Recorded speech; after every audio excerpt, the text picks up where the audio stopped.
ना आप ना मैं, हम लोग ने सफेद पहन लिया है ना लेकिन हमारे मन में क्या है, कितने प्रकार के खोट हैं, पाप और अधर्म भरा हुआ है। हम मनुष्य मात्र हैं, मिट्टी हैं। हम अच्छा करना चाहते हैं पर अच्छा नहीं बनता। हम कुछ अच्छा करना चाहते हैं पर बुरा निकल जाता है। हम मनुष्य हैं, इसलिए बलिदान आवश्यक था।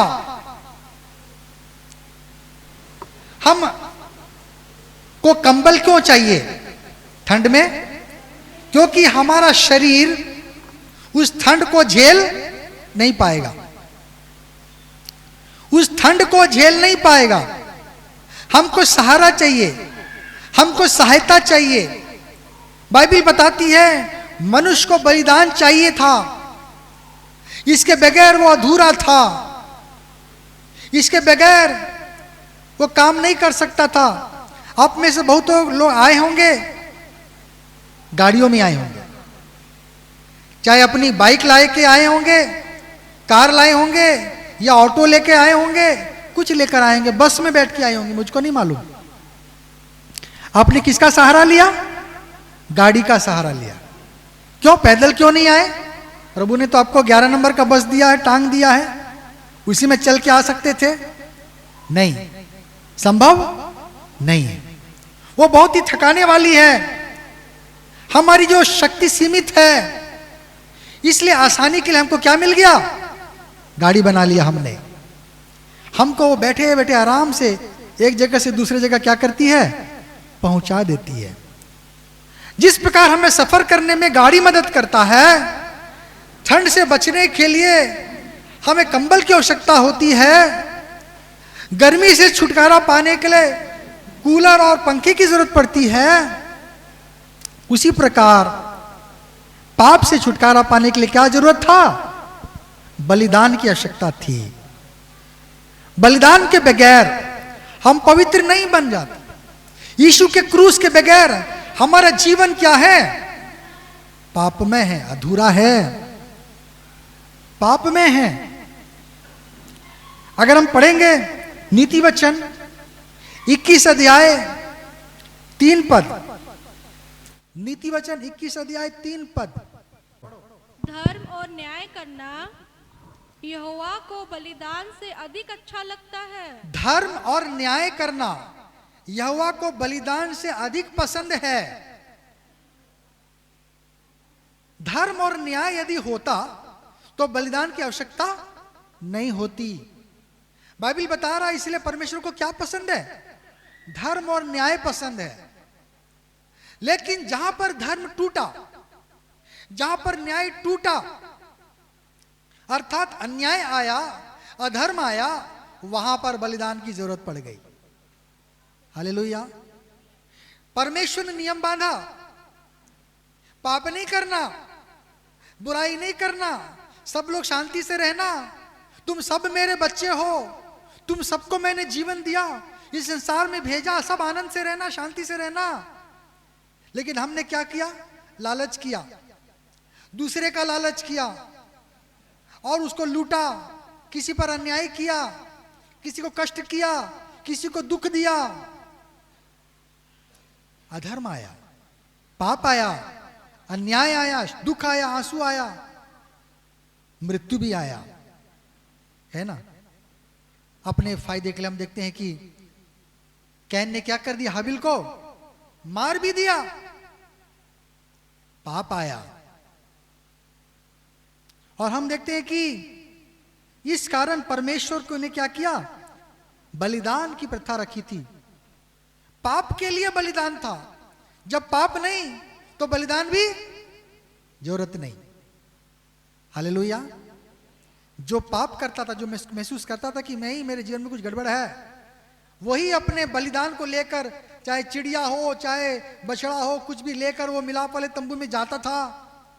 और एली और उनके बच्चे, जो भी एली बोल रहा हूं, क्या नाम है उसके, हारून, लेवी और उसके संतानों को देता था कि भाई लो, मेरे लिए क्या करो?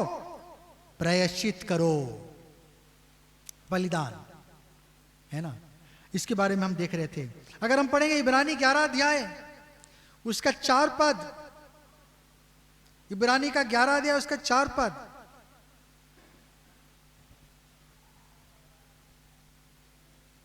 विश्वास ही से हाँ। हाबिल ने कैन से उत्तम बलिदान परमेश्वर के लिए चढ़ाया, कैन से उत्तम बलिदान चढ़ाया किसने? हाबिल ने। और उसी के द्वारा उसके धर्मी होने की गवाही दी गई। किसके द्वारा धर्मी होने की गवाही दी गई? उसके उत्तम बलिदान के द्वारा। क्योंकि किसके? हाबिल के बलिदान के द्वारा वो क्या ठहरा? धर्मी बन गया। हाबिल धर्मी कैसे बना? उसके बलिदान के द्वारा वो धर्मी बना।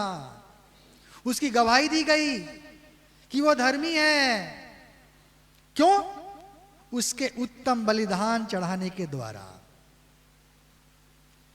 हम मन हमारा जैसा है, हमारा प्यार वैसा रहेगा। अगर मैं मेरे बच्चे को थोड़ा प्यार करूं तो थोड़ा सा उसे कुछ दूंगा, ज्यादा प्यार करूं तो ज्यादा दूंगा, बहुत ज्यादा प्यार करूं तो बहुत ज्यादा दूंगा। हालेलुया, समझ रहे मेरी बात? हमारा दान, हमारा देन हमारे प्यार के ऊपर निर्भर करता है। हम जितना ज्यादा प्रभु को प्यार करेंगे, हम प्रभु को उतना दे पाएंगे। जब परमेश्वर ने हमसे प्रेम किया, उसने अपना इकलौता पुत्र दे दिया। 2 नहीं पुत्र थे, 4 पुत्र नहीं थे, एकमात्र एक इकलौता पुत्र था उसका, सबसे कीमती, सबसे ये। मुझसे कोई कहेगा मेरा पुत्र दे दो, मैं बोला नहीं रे बाबा, मुझको ले लो, उसको रहने दो। एकलौता पुत्र का जो उदाहरण है, अर्थात एक कीमती चीज, बहुमूल्य चीज, योग्य चीज, तो हम से बिछड़ना हम नहीं चाहेंगे। लेकिन प्रभु अपने प्रेम का बड़ा था, इतना प्रेम बड़ा था कि उसने बड़ा सा उपहार हमको दे दिया। हालेलुया। प्रभु का प्रेम हमारे लिए इतना बड़ा था कि उसने बड़ी चीज हमको दे दी। हम तुच्छों के लिए, हम पापियों के लिए, हम बुरे लोगों के लिए भी प्रभु ने उत्तम चीज दे दिया। हालेलुया। यीशु मसीह को दे दिया, यीशु मसीह को दे दिया। हम पवित्र नहीं है। कई बार मनुष्य अपने आप को धर्मी समझते हैं। नहीं है धर्मी हम लोग, बोल चाल में, ये में, वो में। और जो मीडिया आ गई है, टीवी शीवी है, हमारा क्या पवित्रता बच जाता है। लेकिन हम देखते हैं कि हमें पवित्र जीवन जीना है, क्योंकि परमेश्वर वचन कहता है जैसा तुम्हारा स्वर्गीय पिता पवित्र है, तुम भी पवित्र बनो। जैसा स्वर्गीय पिता धर्मी है, तुम भी धर्मी बनो। क्योंकि जब अन्याय और पाप और बुराई नहीं आएगा तो बलिदान की भी आवश्यकता नहीं पड़ेगी, क्षमा की आवश्यकता नहीं पड़ेगी। और हम देखते हैं, अगर हम पढ़ेंगे दानियल नबी की किताब, उसका 9 अध्याय 24 पद, वहां पर ही बहुत सारी भेद की बात लिखी है। दानियल 9 का 24। हाँ, तेरे लोगों और तेरे पवित्र नगर के लिए, तेरे लोगों के लिए और तेरे पवित्र नगर के लिए 70 सप्ताह ठहराए गए। इसको मैंने एक बार बोला था, जरूरत पड़ेगा तो फिर से बोलूंगा। हाँ, 70 सप्ताह ठहराए गए हैं। हाँ। कि उनके अंत तक क्या होगा? अपराध का होना बंद हो, अपराध का होना बंद होगा, और पापों का अंत और अधर्म का प्रायश्चित किया जाए। प्रायश्चित किया जाएगा। सॉरी, अधर्म का क्या होगा? अधर्म का हाँ, प्रायश्चित किया किया जाए। पापों का क्या होगा? अंत हो जाएगा। 3 बातें वहां पर हैं। क्या क्या है? पहली बात, पापों का अंत होगा, पापों का अंत होगा, और अधर्म का प्रायश्चित किया जाए। हाँ, उसके पहले जो था क्या था? उसके पहले अपराध का अंत। हाँ, अपराध का अंत हो जाएगा। अपराध का अंत हो गया क्या? यीशु मसीह तो आके चले गए। 70 सप्ताह में क्या था? यीशु के आने का समय लिखा गया था कि यीशु कब आएंगे? 70 सप्ताह का जो भविष्यवाणी था, जो यिर्मयाह नबी के द्वारा की गई थी कि प्रभु के लोगों के लिए ठहराया गया है, यीशु के बलिदान के द्वारा क्या हो गया? पापों का अंत हुआ। अधर्मों का क्या हो गया? प्रायश्चित किया गया। और एक बार किया गया, बार बार नहीं। मनुष्य निर्बल है, वो बार बार कर रहा था, लेकिन परमेश्वर ने क्या किया? एक ही बार सारे मनुष्य जाति के लिए वो पापों का भार को क्या कर लिया? उसने उठाया। मनुष्य के लिए संभव नहीं है, लेकिन परमेश्वर के लिए सरल है। हालेलुया। मनुष्य के लिए संभव नहीं है। हम अपने दिमाग लगाएंगे, सोचेंगे असंभव है, लेकिन परमेश्वर के लिए असंभव भी संभव है। 70 सप्ताह जो है यीशु के संसार में क्रूस उठाने के समय को वो इंगित करता है। मैंने उसका भी लिया था, समय लगेगा तो मैं उसको लूंगा। और उस समय क्या हुआ? यीशु के बलिदान के द्वारा पापों का प्रायश्चित हुआ, पापों का अंत हुआ। हालेलुया। हम देखते हैं कि लिखा है कि धर्मी ठहराया गया। हम धर्मी बने गए हैं, हम धर्मी घोषित किए गए हैं, है नहीं, लेकिन घोषित किए गए हैं किसके द्वारा? यीशु के लहू के द्वारा। यीशु के लहू के द्वारा। प्रभु क्या है? न्यायी है। पुराने युग में प्रभु ने दंड रखा था, और क्या रखा था कि आंख के बदले आंख। निर्गमन 21 अध्याय 23 पद में हम उसको देख सकते हैं। जो मनुष्य के लिए दंड क्या था? परंतु यदि उसको और कुछ हानि पहुंचे, हाँ, तो प्राण के बदले प्राण का, हाँ, और आंख के बदले आंख का, हाँ, और दांत के बदले दांत का, हाँ, और हाथ के बदले हाथ का, हाँ, और पांव के बदले पांव का। हाँ। बराबरी, हिसाब बराबर क्या है? मैंने किसी का 10 रुपया लिया तो 10 रुपया लौटाना पड़ेगा। 5 रुपया लौटाने से नहीं होगा। 10 रुपया लिया, 10 रुपया लौटाओ। किसी का हाथ काट दिया तो तुम्हारा भी हाथ कट जाए, क्योंकि हाथ जोड़ा तो नहीं जा सकता। जो कुछ चीज नुकसान है, जो भरपाई किया जा सकता है, उसको भरपाई किया जाए। लेकिन जो नुकसान भरपाई नहीं किया जा सकता, वो खुद के नुकसान से क्या करना है? भरना है। हम झगड़ा किए, लड़ाई किए, किसी का पैर तोड़ दिए, पैर तो ठीक नहीं हो पा रहा है, तो क्या किया जाए? न्याय, मेरा भी पैर तोड़ दिया जाए। किसी ने कहा अगर आंख के बदले आंख और दांत के बदले दांत करेंगे तो सारी दुनिया काणी होती, सारी दुनिया लंगड़ी होती है, लूली होती, क्योंकि सबने क्या किया है? कुछ ना कुछ छोटा बड़ा बुरा किया।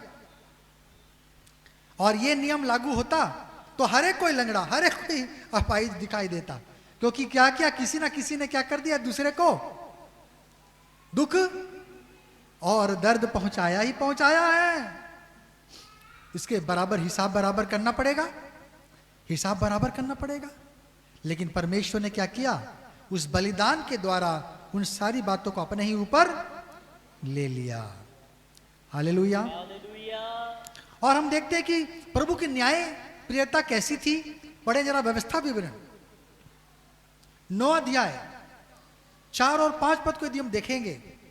जब तेरा परमेश्वर यहोवा उन्हें तेरे सामने से निकाल चुके, तेरे दुश्मनों को तेरे सामने से जब यहोवा निकालेगा, हिला दो थोड़ा उसको, हाँ, हाँ, कि यहोवा तेरे धर्म के कारण, तेरे धर्म के कारण तुझे इस देश का अधिकारी होने को ले आया है, इस देश का अधिकारी होने को लाया है, किंतु उन जातियों की दुष्टता ही के कारण हाँ, यहोवा उनको तेरे सामने से निकालता है। उनकी दुष्टता के चलते निकाला। प्रभु ने यहां पे साफ साफ बताया कि जब तुमको एक जगह प्रभु दे रहा है, इसलिए नहीं दे रहा है कि तुम क्या हो? धर्मी हो, तुम योग्य हो, हैं, बड़े अच्छे हो, इसलिए तुमको नहीं प्रभु दे रहा। किस लिए दे रहा है? वो लोग दुष्ट हैं, तुमसे ज्यादा बदमाश हैं। तुमने 4 रुपया चुराया, उन्होंने 40 रुपया चुराया। वो ज्यादा बुरी जातियां हैं, वो ज्यादा खराब जातियां हैं। इसलिए मैं तुमको क्या कर रहा हूं, ये जगह दे रहा हूं। हालेलुया। आज इस्राएल हमारे सम्मुख में है। वहां पर अब्राहम के संतान रह रहे हैं, याकूब के संतान, इसहाक के संतान वहां रहते हैं। और वो इसलिए नहीं दिया प्रभु ने उन्हें कि वो लोग क्या हैं, अच्छे थे, धर्मी थे, परंतु इसलिए दिया उनको वो जगह क्योंकि वहां रहने वाले लोग क्या थे, वो बहुत अधिक दुष्ट थे। हम भी इसलिए स्वर्ग नहीं जा रहे हैं भाइयों कि हम बहुत धर्मी हैं, अच्छे हैं, लेकिन हम लोग नरक इसलिए जा रहे हैं क्योंकि वो बहुत ज्यादा क्या हैं, गलत किए हैं, बहुत ज्यादा अधर्म के काम वो किए हैं। प्रभु क्या है, धर्मी और न्यायी परमेश्वर है भाइयों। वो सबको हम देखते हैं कि कई दफे उसने इसराइलियों को भी क्या कर दिया, अधीन कर दिया। इसराइलियों को भी अमालेकियों के अधीन, पलिश्तियों के अधीन, और भी जो अड़ोस पड़ोस के जो लोग थे उनके अधीन कर दिया। किस लिए किया, क्योंकि इस्राएलियों ने क्या किया, परमेश्वर के निकट में नजर में पाप किया, बुरा किया, गलत किया।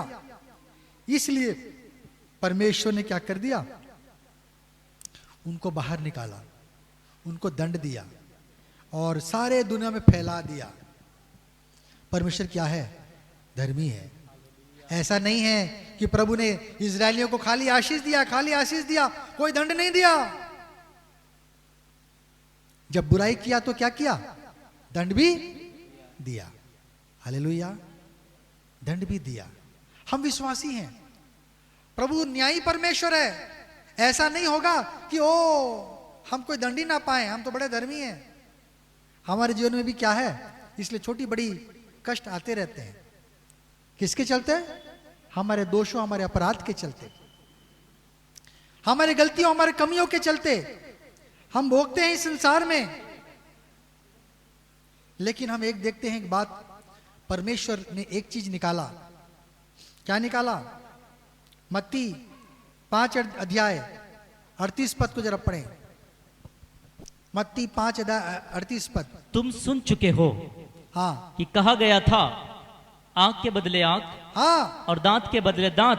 हाँ, परंतु मैं तुमसे ये कहता हूँ पर मैं तुम्हें नहीं आज्ञा देता हूँ कि बुरे का सामना ना करना, बुराई का सामना मत करो, परंतु जो कोई तेरे दाहिने गाल पर थप्पड़ मारे, हाँ उसकी ओर दूसरा भी फेर दे। उसकी ओर दूसरा फेर दे। जो दाहिने गाल में थप्पड़ मारे उसे बायां फेर दे। उसका अर्थ क्या है, उसको क्षमा कर दे। उसको क्या कर दे, क्षमा कर दे। हालेलुया। प्रभु ने भी कहा,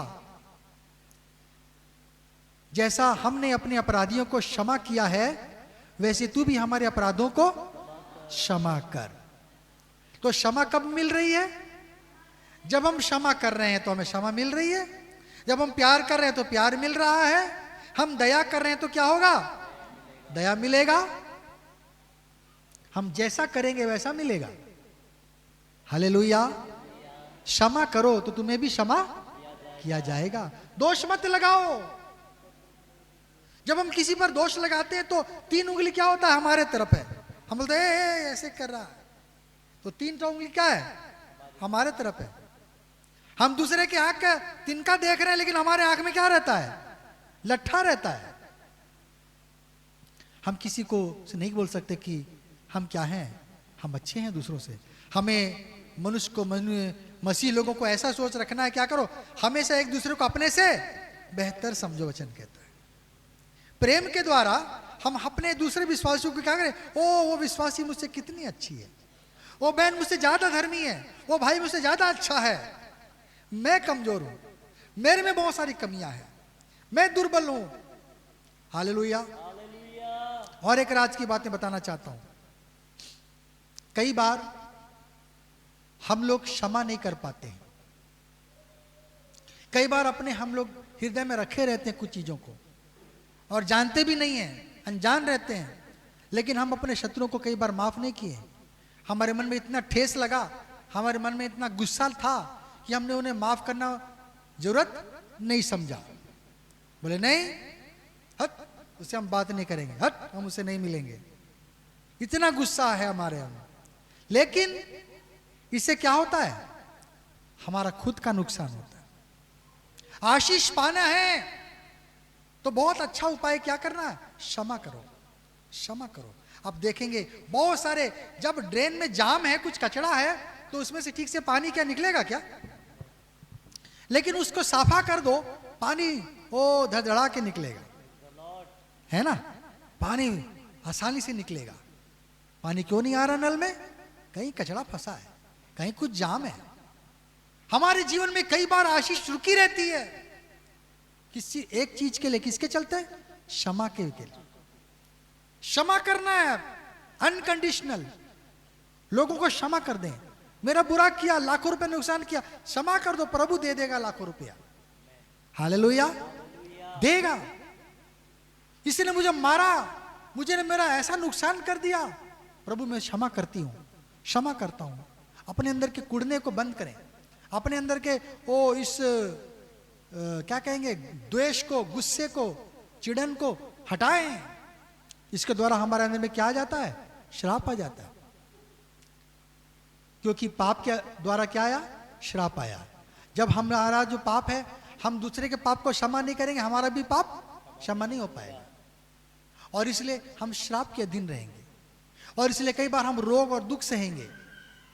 हम सोचते हो मैं तो कितना चर्च जाती हूं, कितना प्रार्थना करता हूं, कितना दशवांश देता हूं, मेरे जीवन में ये क्यों लटका हुआ है? प्रभु मेरे जीवन में क्यों आया ये? बिना कारण कोई भी चीज नहीं आता है। Hallelujah, hallelujah. बिना कारण कुछ नहीं होता। सभी चीज के पीछे कुछ ना कुछ कारण है, सभी के पीछे कुछ ना कुछ उद्देश्य है। प्रभु ने सब चीज को अपने कारण से बनाया, हमें भी कारण से बनाया, बेफिजूल में नहीं बनाया। हम देखते हैं प्रभु का बलिदान को हमेशा स्मरण करना है। हालेलुया, क्योंकि उसके द्वारा ही हम क्या हुए हैं? हम धर्मी ठहराए गए हैं। उसके बगैर हम धर्मी नहीं थे। और एक जगह पढ़ेंगे, याकूब की पत्री 2 अध्याय 13वां पद, वहां पर भी अच्छी बात लिखी गई है। याकूब 2:13, क्योंकि जिसने दया नहीं की, जिसने दया नहीं की, उसका न्याय बिना दया के होगा। उसका न्याय कैसे होगा? बिना दया का। आगे, दया न्याय पर जयवंत होती है। दया न्याय पर जयवंत होती है। अगर आज हम पृथ्वी पर लोगों पर दया करेंगे, लोगों को क्षमा करेंगे, जब हमारा न्याय का सिंहासन होगा, प्रभु कहेगा कि ये भाई, ये बहन ने उस भाई के साथ न्याय के समय दया किया। हम दया करेंगे तो हम पर भी क्या होगा? दया किया जाएगा। और दया क्या करेगा? न्याय पर विजयी हो जाएगा। अर्थात हमको कोई दोषी नहीं ठहरा पाएगा। जिसके जितने भी उसकी शरण में आए, उनमें से कोई भी दोषी ना ठहरेगा। दोष है, इब्रानी भाषा में क्षमा शब्द के लिए आया है कफारा। इब्रानी भाषा में क्षमा शब्द के लिए क्या आया है? कफारा। कफारा का मतलब क्या है? ढांप देना। कफारा का अर्थ है क्या? ढांप देना। वो चीज है लेकिन छुपा दिया गया है। प्रेम असंख्य पापों को क्या करता है? छुपा लेता है, ढांप देता है। हालेलुया। प्रेम असंख्य पापों को छुपा लेता है, ढांप देता है। प्रेम विजयी होता है। यीशु का प्रेम आज विजयी हुआ है। इस संसार में मैं भी सोचता था कि संसार में बहुत सारे दुख हैं, कष्ट हैं, चिंताएं, समस्याएं हैं, रोग हैं। इस संसार में क्या जिंदगी से आशा करें? अरे हम अपने बाल बच्चों की संसार में लाएंगे, वो भी ऐसा दुख झेलेंगे, वो भी हमारे समान चिंता में रहेंगे, दुख झेलेंगे। हम लोग गुजर जाएंगे तो आंसू बहाएंगे। चिंता और दुख में उनका भी जिंदगी गुजरेगा। लेकिन हम देखते हैं परमेश्वर भी नूह के समय में हिम्मत हार गया था। बोला मनुष्य जाति को मैं समाप्त कर दूंगा, क्या इनको जीवित रखूं, क्यों बनाए, तो मेरा मकसद पूरा नहीं कर पा रहे। लेकिन प्रभु को एक व्यक्ति के द्वारा आशा बंधा रहा। किसके द्वारा? नूह के द्वारा आशा बंधा रहा। हालेलुया। परमेश्वर को भी आज आशा बंधा हुआ है, इसलिए वो क्या कर रहा है? मनुष्य जाति को बढ़ा रहा है, इसलिए टेके हुए है। हमारे अंदर में असंख्य पाप है, हमारे अंदर में असंख्य बुराई है, लेकिन प्रभु का प्रेम इससे कहीं बड़ा है। हालेलुया। जो क्या करता है? वो हमारा कफारा है। वो हमारे प्रेम के द्वारा हमारे असंख्य पापों को क्या करता है? ढांप देता है। हालेलुया। उसके क्रूस के द्वारा हम लोग क्या हुए हैं? विजयी जीवन प्राप्त करते हैं। हमेशा याद रखें, प्रभु ने क्यों कहा कि बार बार उसके मेज के निकट आओ? प्रभु ने क्यों कहा मेरे दुखों को स्मरण करना? क्योंकि उस क्रूस के द्वारा ही हम क्या पाए हैं? हम उद्धार पाए हैं, छुटकारे को हम पाए हैं। हालेलुया। परमेश्वर ने क्या रखा है? क्षमा रखा, और क्या रखा? दया रखा है। हमें क्या बनना है? मसीह लोगों को क्षमाशील बनना है, दयाशील बनना है, तब हमारे जीवन में आशीष घुलेगी। हालेलुया। हमारे जीवन में आशीष आएगी, धर्मी हम बनेंगे। एक उत्तम बलिदान प्रभु ने दे दिया, हमें धर्मी ठहरा दिया। अब हम भी वो काम करें जो क्या किया? प्रभु यीशु ने किया। अर्थात दूसरों पर यीशु ने हम पर दोष लगाया क्या? फिर हम क्यों दोष लगाते हैं? और प्रभु जो किया करे जाने, प्रभु आशीष दे, प्रभु उसको आशीष दे। हम बच्चे जैसे बन जाना है। ओ कोई एक गाल में मार दे, ओ दूसरा गाल में मारो, प्रभु कितना मारना है, आपको अच्छा लगता है, मारो पापा। हालेलुया। हालेलुया। आशीष पाने का ये उद्देश्य है भाइयों। हम क्या करें? दया करें, क्षमा करें, क्योंकि मनुष्य का जो लहू है उसमें उसका जीवन है, इसीलिए लहू की जरूरत पड़ गई। लेवी व्यवस्था 17 अध्याय 11वां पद, यीशु के बलिदान के विषय में हम देख रहे हैं। हाँ, लेवी व्यवस्था 17 अध्याय 11वां पद। क्योंकि शरीर का प्राण, हमारा प्राण लहू में रहता है, लहू में है, इसलिए पढ़ो। और उसको मैंने तुम लोगों को वेदी पर चढ़ाने के लिए दिया है। इसीलिए मैंने वेदी पर चढ़ाने के लिए दिया है, क्योंकि मनुष्य का प्राण किसमें है? लहू में है। हाँ, और कि तुम्हारे प्राणों के लिए प्रायश्चित किया जाए। हाँ, क्योंकि प्राण के कारण लहू ही से प्रायश्चित होता है। लहू ही से प्रायश्चित है। प्राण लहू में है, इसलिए लहू के बगैर प्रायश्चित नहीं होगा। प्राण के लिए प्राण चाहिए, प्राण के लिए प्राण चाहिए। इसलिए यीशु का लहू क्या था? अति आवश्यक था। यीशु का लहू, पवित्र लहू के द्वारा हम लोग क्या हुए हैं? शुद्ध, पाक और पवित्र हुए हैं। प्रभु के बलिदान के अर्थ को हम समझेंगे भाइयों, है ना। दुनिया, यीशु के बगल में 2 चोर लटके थे। यीशु धर्मी था, दोनों चोर क्या थे? बदमाश थे। दोनों ने कुकर्म किए थे, दोनों ने अधर्म किया था, दोनों ने पाप और बुराई में अपनी जिंदगी गुजारा था। लेकिन एक नष्ट हो गया, एक बच गया। किसके चलते? हैं? धर्म के कारण, यीशु को स्वीकार करने के कारण। हालेलुया। दोनों ही पाप में थे, ये कोई अच्छा नहीं था। हो सकता है जो यीशु को स्वीकार करने वाला चोर और अधिक बदमाश रहा होगा उस दूसरे चोर से, लेकिन वो नरक में गया क्योंकि उसने यीशु को क्या कर दिया? अस्वीकार कर दिया। यीशु ने कहा, सत्य, मार्ग और जीवन में हूं, बिना मेरे द्वारा कोई भी पिता के पास नहीं पहुंच सकता। अब साफ हो रहा है ना कि पिता के पास हम यीशु के बगैर क्यों नहीं जा सकते। हालेलुया। यीशु के बगैर हम क्यों नहीं जा सकते? यीशु हमारा धर्म है, यीशु हमारा जीवन है। हालेलुया। उसके क्रूस के द्वारा हम धर्मी ठहराए गए। जब उस महाचोर ने यीशु को ग्रहण किया, यीशु ने उसे क्षमा कर दिया, यीशु ने उस पर दया कर दिया, है ना। और वो क्या हुआ? चोर धर्मी ठहराया गया। किसके द्वारा? यीशु के लहू के द्वारा। अब इसका अर्थ नहीं है कि हम पाप करें, क्योंकि पाप करेंगे तो पाप का प्रतिफल भी है, पाप का प्रतिफल भी है। वो चोर भी मरा, उसकी आत्मा उद्धार पाई जरूर, लेकिन उसको कष्ट के साथ में, दुख के साथ में मौत का सामना करना पड़ा। क्योंकि उसने भी क्या किया था, बहुतों को मौत के घाट उतार दिया था, बहुतों को कष्ट दिया था, उसकी हड्डियां तोड़ी गई। कोई आया पत्थर लेकर, डंडा लेकर, और उसके पैरों को जोर जोर से मार के तोड़ दिया, ओ डर से अधमरा होके मर गया। दोनों चोरों के साथ ऐसे ही हुआ।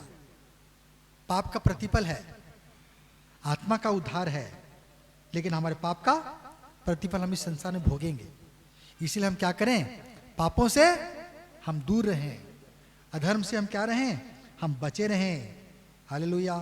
क्योंकि हम क्या कर सकते हैं, इसके द्वारा हम पढ़ेंगे जरा पहला पत्रस 1 अध्याय, पहला पत्रस 1 अध्याय 18 और 19 पद।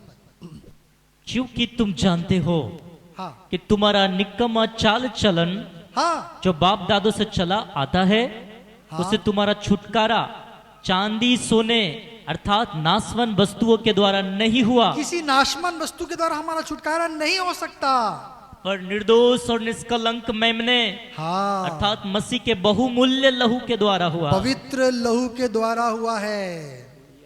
एक पवित्र लहू की जरूरत थी, एक निर्दोष निष्कलंक मेमना, अखमीरी रोटी। आज कौन सा पर्व है, हमने पर्व के बारे में बताया था। बाइबल में कितने पर्व हैं? सब भूल जा रहे हैं। 7 पर्व हैं, है ना। पहला पर्व क्या है, फसह का पर्व, शुक्रवार के दिन जिस दिन यीशु क्रूस सहा, वो कौन सा पर्व मनाया, इस्राएल देश में लोग मनाए होंगे। मेमना लेके उसको क्या किए होंगे, 1 साल का निर्दोष और निष्कलंक मेमना होना है, उसको एक एक घर के पीछे लेना है। वो मेमना किसको दिखाता है, यीशु को दिखाता है। लेकिन आज भी वो लोग बना रहे हैं मेमना को लेकर, वो नहीं जान रहे हैं, अनजान इस बात से। मेमने के लहू से हम बच सकते हैं क्या, नहीं बच सकते। इंसान के लिए क्या है, इंसान का ही लहू चाहिए। दूसरा, शनिवार के दिन एक पर्व था। कौन सा पर्व था, अखमीरी रोटी का पर्व। कौन सा पर्व, अखमीरी रोटी का पर्व। उस दिन यीशु को क्या रखा गया, कब्र में लिटाया गया, है ना। जैसे उसको हम देखते हैं कि गरम से ताया जाता है, उसको अंगीठी में रखा जाता है। यीशु को भी क्या किया, कब्र में रखा गया। और आज रविवार का दिन कौन सा पर्व है, प्रथम फसल का, फर्स्ट फ्रूट्स, है ना, पहला फसल, प्रथम फल का त्योहार है। उसका मतलब क्या हुआ, यीशु मसीह जी उठने वालों में क्या है, प्रथम है। हालेलुया।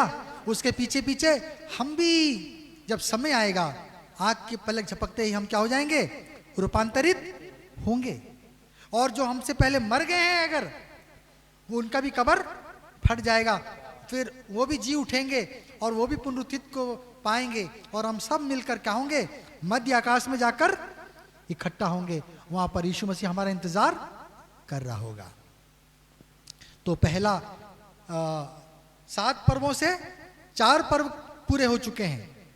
फसह का पर्व जिसमें यीशु बलिदान हुआ, अखमीरी रोटी का पर्व यीशु को कब्र में रखा गया, प्रथम फलों का पर्व जिसमें यीशु मसीह जी उठा, और आज के दिन से 50वां दिन जो रविवार आएगा वो कौन सा पर्व होगा, पेंतीकुस्त का पर्व। आज के रविवार से 50वां दिन गिनना है। जो 50वां दिन आएगा रविवार पढ़ना पड़ेगा, वो, है ना। वो क्या त्योहार होगा, पेंतीकुस्त का त्योहार। उस दिन क्या हुआ था, पवित्र आत्मा उंडेला गया था। हालेलुया, पवित्र आत्मा उंडेला गया था। 4 त्योहार पूरे हो चुके हैं, 3 त्योहार अभी बाकी हैं। हालेलुया, हमने उसे देख लिया। हम देखते हैं कि यीशु का लहू हमें सब पापों से क्या करता है, शुद्ध और पाक और पवित्र करता है। हम धर्मी नहीं हैं, परंतु यीशु के बलिदान के द्वारा हम क्या हुए हैं, हम धार्मिकता को हम प्राप्त किए हैं। आइए भाइयों बहनों, हमारे सामने मेज सजा है, 2 भाई लोग आएंगे, इसको टेबल को साइड करके